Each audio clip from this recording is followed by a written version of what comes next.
Welcome to നിർപ്പന്തൽ guys. ദാ നമ്മുടെ ആനക്കക്ക അതിൻ്റെ ഷെല്ലെല്ലാം മാറ്റി അതിനകത്ത് നിന്നൊരു കുറച്ച് പോർഷൻ എടുത്ത് നമ്മൾ അതിൻ്റെ പ്രിപ്പറേഷൻ എങ്ങനെയാണെന്നുള്ളത് കാണാൻ പോവാണ്.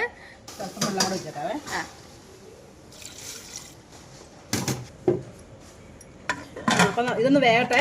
അപ്പോഴത്തേക്ക് നമുക്ക് ഇനി ഗ്രേവിയൊക്കെ ഉണ്ടാക്കാം. ഇനി ഈ ഗ്രേവി മൂത്ത് കഴിയുമ്പോൾ നമ്മൾ വേവിച്ച് വെച്ചിരിക്കുന്ന കക്കയും കൂടെ ചേർത്ത് ഗായ്സ്. അപ്പം നമ്മുടെ ആനക്കക്ക വേവിച്ച് വെച്ചിട്ടുണ്ട്. നമ്മുടെ ഗ്രേവിയിലേക്ക് ആനക്കക്ക ഇടുക.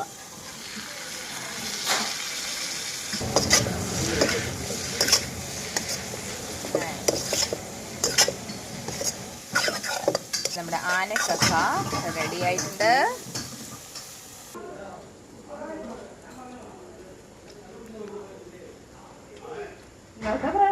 സൂപ്പർ.